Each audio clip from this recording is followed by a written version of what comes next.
programa educativo exitoso, desde el que yo les voy a hablar ahora de la propuesta del programa que nosotros como institución tenemos. Vamos a empezar entonces con el buen trato.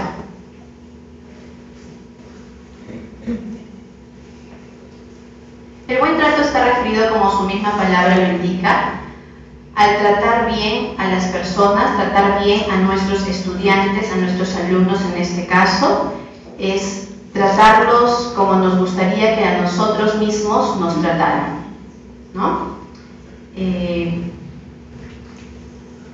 Dice la primera, todas las personas deben ser respetadas y valoradas. Todas las personas, independientemente de sus diagnósticos, sus condiciones, debemos de ser respetados y valorados más por nuestras habilidades, es decir, por las cosas que podemos hacer bien, que por nuestras debilidades, que por las cosas que aún no podemos o no logramos, sobre todo en el caso de nuestros alumnos. Todas las personas somos únicas y somos especiales, y por ende merecemos un buen trato y un respeto. Todas las personas tienen derecho a una educación y esto ya tiene una base legal. Pensamos que todas las personas, independientemente también de su condición, tienen derecho a una educación y a alcanzar el máximo potencial del desarrollo de sus habilidades. Todas las personas son capaces de aprender y son capaces de desarrollarse. Si una persona no aprende, esto no es porque la persona no sea capaz de aprender, sino porque los procedimientos de enseñanza que estamos utilizando en este proceso de aprendizaje de repente no son los adecuados o lo que a ellos más les conviene para tener respuestas exitosas en el desarrollo de su proceso educativo. Estas tres nubecitas que yo he puesto aquí se resumen que nuestro trato se basa en el respeto, ¿no? El respeto que tenemos que mostrar a nuestros estudiantes, a nuestros alumnos y a sus familias también. Como decía al inicio, ¿no? Es tratarlos como nos gustaría que nos trataran a nosotros mismos. Y creo que partiendo de repente de este buen trato, lo he puesto al inicio, no por considerar que es uno de los componentes más importantes, sino más bien por considerar que el buen trato es la base para poder iniciar una mejor relación con nuestro alumno y por ende, si tenemos una mejor relación con nuestro alumno, las respuestas en este proceso educativo van a ser exitosas. Cuando son exitosas significa que nuestros alumnos van a poder desarrollar al máximo sus habilidades, van a poder valerse por sí mismos y por ende van a poder estar incluidos en la vida o en cualquier ambiente donde se puedan desenvolver. Vamos a ver cuáles serán las ventajas de aplicar este buen trato. Los alumnos aprenden más rápido, definitivamente. Cuando uno está frente a una persona que se muestra como una amiga, que una persona que nos trata adecuadamente, que está mirando más mis habilidades que mis debilidades, definitivamente yo como persona me voy a sentir bien, motivada y mi aprendizaje también va a ser más rápido. Disminuyen sus conductas inadecuadas. Una persona que es bien tratada, se siente tranquila, cómoda en un ambiente, en una situación, va a tener menos probabilidades de manifestar conductas inadecuadas, porque sabemos que las conductas inadecuadas son manifestaciones de algo de lo que ellos no están contentos o no están cómodos. Nos concentramos en las habilidades de nuestro alumno y mejora nuestra relación e interactuamos de manera más natural. A través del buen trato, conseguiremos trabajar con éxito con nuestros alumnos y este acercamiento permitirá que ellos acepten nuestras sugerencias. Cuando nosotros estamos entre amigos, con verdaderos amigos, que sabemos que se preocupan por nosotros, que están con nosotros en los buenos momentos y en los malos momentos, frente a esos amigos nosotros sí somos capaces de recibir sugerencias, ¿no? A diferencia de estar frente a personas que todo el tiempo nos están criticando, que todo el tiempo están mirando nuestras debilidades o que todo el tiempo nos están juzgando. Frente a un amigo sí somos capaces de recibir, aceptar correcciones. Y eso es lo que queremos hacer con nuestros alumnos, que ellos al vernos como amigos también puedan aceptar las correcciones que en algún momento durante este proceso vamos a tener que hacer para mejorar sus conductas o desarrollo de habilidades. Brindándoles cariño, aprenderán a darlo y recibirlo y serán aceptados. Nosotros sabemos que aprender, o nosotros, la mayoría de nosotros aprendemos a través de la imitación. Observando hemos aprendido muchas cosas que de repente no se nos han enseñado directamente. Nuestros alumnos igual, nuestros estudiantes igual. Si observan, sienten las muestras de cariño, van a aprender también ellos a dar muestras de cariño. Y cada vez así se parecerán más a otros niños o jóvenes de su edad y por ende serán aceptados en los ambientes donde ellos se encuentran. Muy bien, entonces terminando la parte del primer componente para un entorno educativo apropiado, el primer componente para poder tener un programa exitoso educativo, vamos a hablar del segundo componente, que es la enseñanza funcional. ¿Qué será entonces la enseñanza funcional?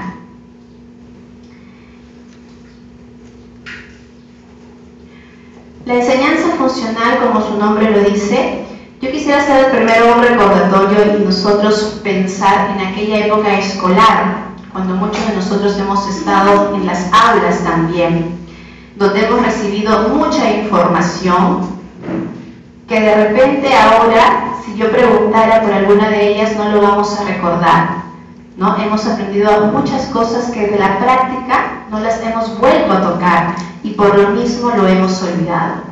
Entonces, la enseñanza funcional está referida más que nada a trabajar objetivos, a trabajar habilidades con mis alumnos que les sean útiles para él en la vida diaria, que les sean funcionales para poder cada día desarrollar mejor sus habilidades. Objetivos, y acá lo menciono, la enseñanza funcional está referida a objetivos y actividades. Vamos a hablar más adelante sobre cómo debe de ser esta elección de objetivos y cómo nosotros hacemos una elección de objetivos para plasmarlo en un documento que nosotros llamamos el plan de enseñanza individual, del que también les voy a conversar. Y también la enseñanza funcional no puede descuidar la parte de actividades. ¿Cómo hago mi clase? ¿Cómo preparo mi clase? ¿No? ¿Cómo debe ser la actividad que me permita trabajar los objetivos con mis alumnos? Y esto nosotros también lo hacemos a través de un documento que se llama programación. También más adelante les voy a presentar esto de la programación para que ustedes lo puedan ver. Bien, lo que queremos nosotros es que nuestros alumnos con discapacidad intelectual sean enseñados a través de objetivos funcionales, como les repito, objetivos útiles para la vida, útiles para el momento y también para el futuro. Por eso yo les decía, es importante, muy importante, que con nuestros alumnos que de repente toman un poco más de tiempo en aprender las cosas, pero que logran aprender, concentrarnos más en enseñarles cosas que realmente le van a servir para desenvolverse cada vez mejor. Tomar todo ese tiempo en enseñarle cosas que le van a permitir valerse por sí mismo. Entonces debemos de aprovecharlo y esto lo trabajamos a través de la enseñanza funcional. Vamos a empezar con los objetivos.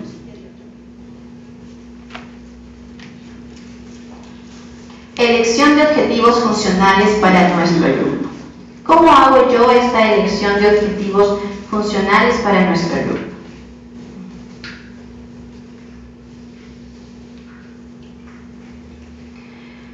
La elección de objetivos para nuestro alumno es una elección simple. ¿Cómo lo hacemos? Nosotros al inicio de un año educativo, de un año escolar, visitamos las casas de nuestros alumnos, visitamos las casas de las familias de nuestros alumnos y esta visita tiene como objetivo primero, obviamente, tener el primer contacto con nuestro alumno al que vamos a tener a cargo durante el año.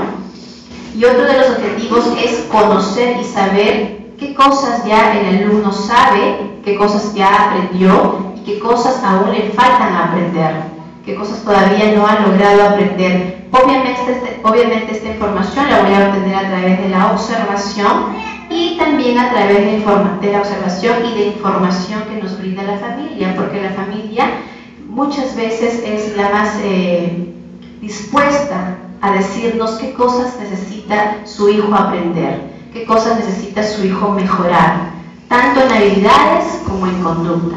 Entonces, en este primer contacto de la visita a casa, nosotros hacemos esta observación para ir teniendo ya una idea de los objetivos, recordemos siempre, funcionales, objetivos útiles, objetivos que le van a servir a nuestro alumno y poder luego plasmarlo en un plan de enseñanza individual.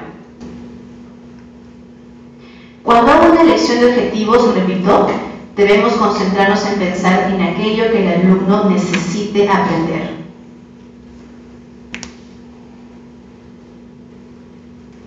Aquello que el alumno le sea útil, funcional. Y aquello que el alumno va a usar en su vida diaria. Es importante también al hacer una elección de objetivos pensar en la edad cronológica de nuestro alumno, pues no va a ser los mismos objetivos que yo le pueda enseñar a un niño del nivel inicial que a un niño del nivel primario, ¿no? Aquello que le permitirá valerse como por sí mismo. Y siempre a lo largo de la ponencia que voy a tener voy a estar mencionando la parte de funcional, la parte de independencia, porque creo que es uno de los objetivos más grandes que tenemos como institución. Como institución tenemos el objetivo principal de lograr que cada uno de nuestros estudiantes, que cada uno de nuestros alumnos logre valerse por sí mismo, desarrollen al máximo sus potencialidades, porque todos los que tienen habilidades para desarrollar, hacerlo lo más independientes posible y por ende, logrando todo esto, vamos a permitir que nuestros niños y nuestros estudiantes puedan estar incluidos en la vida, incluidos y aceptados en cualquier ambiente. Ese es el objetivo o la meta principal y más fuerte que como institución tenemos frente a nuestros estudiantes y sus familias. Al costado de objetivos estamos viendo un PEI, ¿no? Son las iniciales del plan de enseñanza individual. Este es el documento que nosotros tenemos, el cual nos redacta los objetivos que ya han sido elegidos para este alumno para trabajar durante un periodo de tiempo. En este caso, nosotros hacemos una primera lista o un primer plan educativo, plan de enseñanza individual para un semestre, ¿no? Dentro de estos objetivos tenemos que considerar las diferentes áreas del desarrollo normal, ¿no? Tenemos las áreas básicas de pivotales, las áreas de autocuidado, el área académico, el área de comunicación, el área sexual y así progresivamente.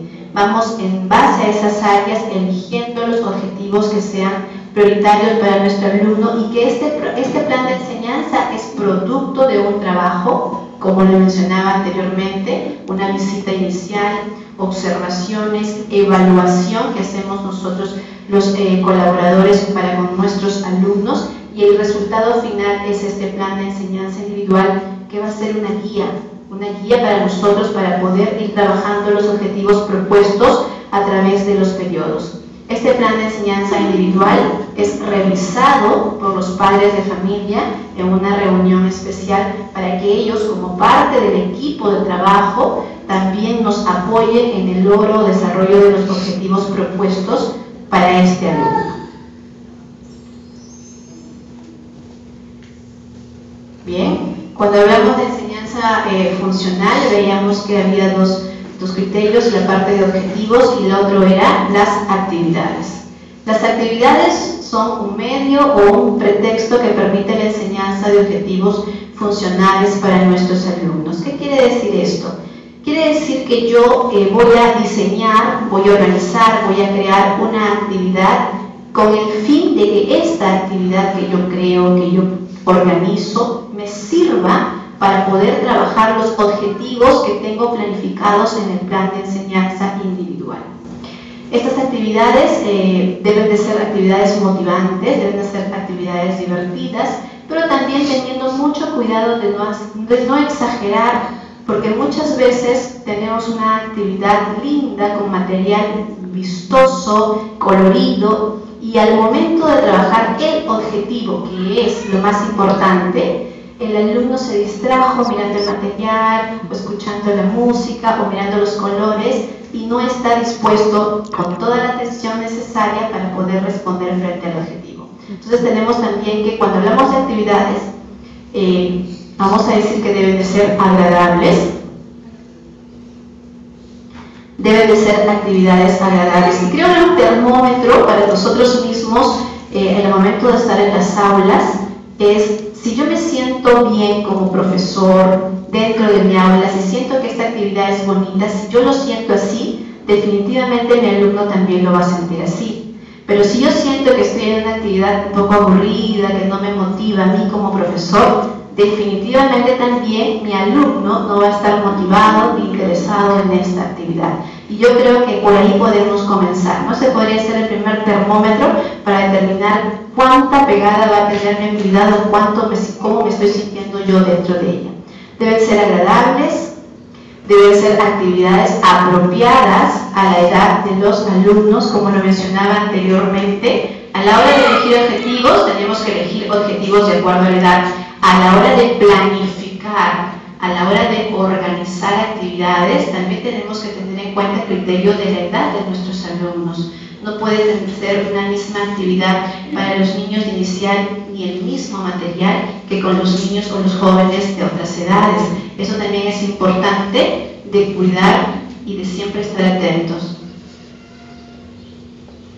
Las actividades deben de realizarse en ambientes que se asemejen a los más naturales, ¿no? Y eso es una parte importantísima de la cual me gustaría hablar.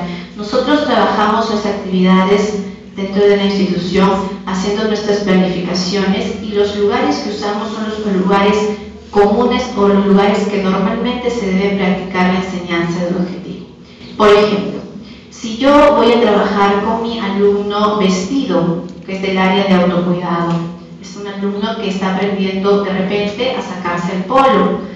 Entonces, yo esta actividad la tengo que hacer en el ambiente natural donde normalmente hacemos esto. ¿Dónde nos sacamos normalmente nosotros la ropa? En la habitación. En el dormitorio, ¿no es cierto? O en el baño también, ¿verdad? Entonces, bueno, aquí en las aulas no hay un dormitorio, pero sí tenemos los ambientes higiénicos. Y entonces, la actividad se practica en los baños, ¿no? ¿Por qué? Porque esperamos que el alumno, cuando tenga la oportunidad de practicar este objetivo en otro ambiente que no sea la escuela, lo haga en el lugar adecuado, ¿no? Y no esperemos que de repente sí sepa sacarse el polo y lo haga a la mitad de la sala o delante de otras personas. Entonces, por eso es muy importante cuidar también este criterio de que los ambientes deben ser los naturales, los donde normalmente nosotros trabajamos o practicamos esos objetivos. Las actividades deben de tener una secuencia lógica. ¿Cómo así? Esto se refiere prácticamente a cómo nosotros desarrollamos nuestros día a día, ¿no? Por ejemplo, si nosotros vamos a sentarnos a la mesa a comer, porque ya es la hora del almuerzo, ¿qué hemos tenido que hacer previamente? Lavarnos las manos, ¿no? A eso se refiere secuencia lógica. Debe haber un orden de las cosas o de las actividades que hacemos, teniendo lógica obviamente, ¿no? O sea, no puedo, por ejemplo, cambiarme el polo para de repente irme a hacer deporte. Primero hago deporte, sudo ese polo y después cuando ese polo esté sudado me lo tengo que cambiar, ¿no? Y así, a través de un ejemplo que yo les voy a mostrar, van a ver ustedes cómo hay una secuencia lógica en las actividades. Las actividades deben ser divertidas, funcionales y a prueba de errores. Deben de ser divertidas, creo que ya lo hemos mencionado al inicio, actividades agradables, funcionales, actividades que el alumno practique en la escuela y que tenga la oportunidad de practicarlas en otros ambientes. También, ¿no es cierto? Por ejemplo, si yo estoy trabajando con mi alumno enseñándole a picar de repente un hot dog, supongamos, en la casa también tiene que tener oportunidades de practicar esta tarea, ¿no? De nada valdría que el alumno solamente en la escuela practique sus habilidades y en casa no lo haga. ¿Ustedes creen que de esa manera su aprendizaje será más rápido? Definitivamente que no. Por eso que es importante que las actividades que nosotros propongamos a nuestros alumnos sean actividades que sepamos que ellos también en otros ambientes van a tener la oportunidad de practicarlos. Y a prueba de errores se refiere básicamente a los procedimientos de los que vamos a hablar y también a los materiales que yo voy a usar. Es muy importante dentro de mi clase, a la hora de crear la actividad ya planeada, ya organizada, tener los materiales listos que yo voy a usar, listos y probados. Si voy a trabajar con lápices, tener los lápices con punta. Si voy a trabajar con las témperas, tener las témperas en buen estado, porque a veces las abrimos y están todas secas. Entonces es importante para que tener una actividad exitosa, que realmente se preste para poder trabajar los objetivos de mis alumnos, no descuidar ningún detalle, ¿no? Materiales listos, tenerlas de repente la ficha donde yo voy a trabajar o voy a poner la respuesta de mi alumno lista, donde yo voy a ubicar a mi alumno también, es muy importante, ¿no? Saber si el alumno es un alumno que necesita más supervisión que otros, de repente tenerlo más cerca a mí. Si de repente es un alumno que su conducta sé que va de repente a pararse o a salir, ubicarlo en un lugar que a mí me permita acceder antes de que él salga, poder cogerlo y regresarlo. Toda esta parte de logística es verdad, a veces lo mencionamos, pero a la hora de trabajar con los chicos sabemos que esto es bien importante, ¿no? Y para cada actividad hay que planearla y organizarla, no descuidando ninguno de los criterios que estoy mencionando, para tener el fruto de una actividad exitosa y que sobre todo permita trabajar los objetivos de mi alumno.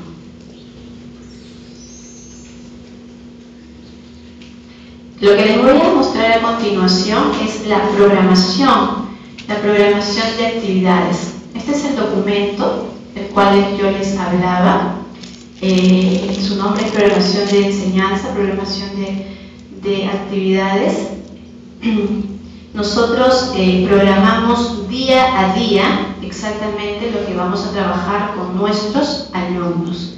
Nuestras clases son de lunes a viernes, entonces por eso está programado exactamente lo que vamos a hacer todo el día lunes, desde las 8 de la mañana que ingresan nuestros alumnos a las aulas hasta las 12:30 del día.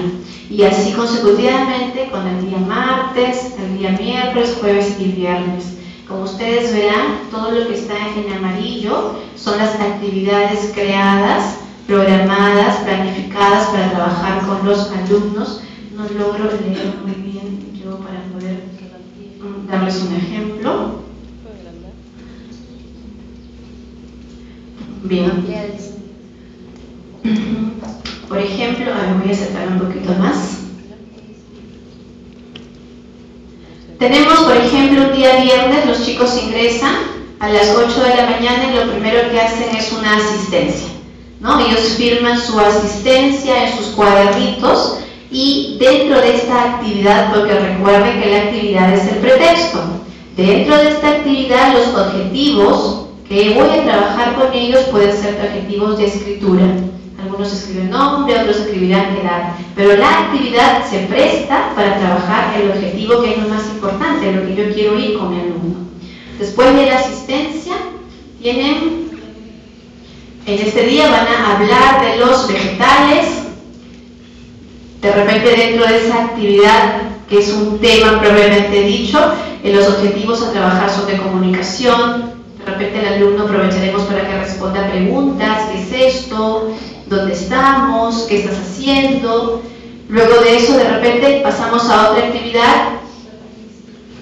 Hemos hablado de los vegetales, los chicos de repente han identificado algunos vegetales y lo siguiente que vamos a hacer es preparar una mixtura con materiales ya reales, materiales que ya han visto en una previa explicación. Van a pasar a preparar una mixtura, aplicar de repente, a pelar alverjitas, aplicar zanahoria y así consecutivamente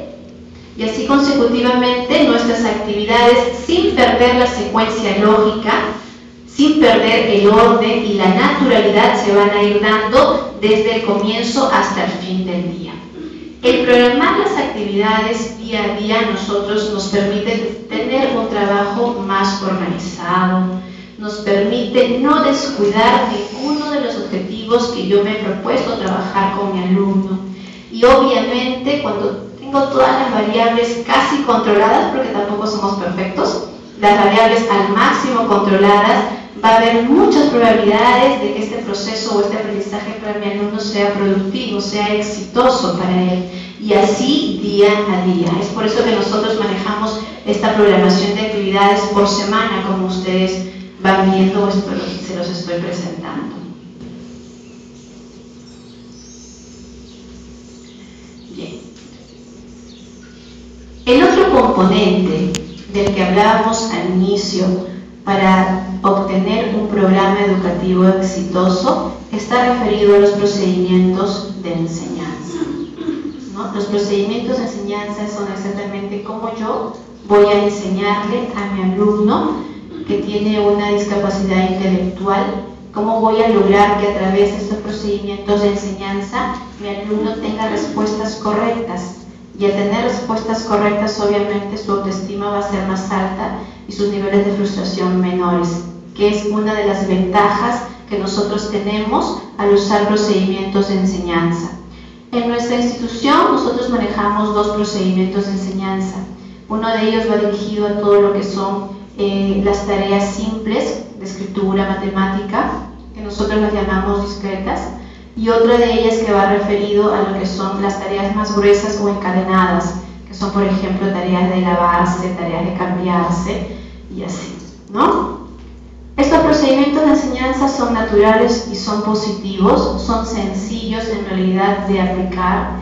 A veces muchas de nuestras familias aprenden a través de los entrenamientos que nosotros les damos a usar también estos procedimientos. Son positivos porque siempre están enfocados y dirigidos a obtener las respuestas de nuestros alumnos. Con estos procedimientos de enseñanza, nuestros alumnos siempre se quedan con la respuesta correcta, nunca se quedan con el error. Como lo mencionaba, me estaba adelantando ya, busca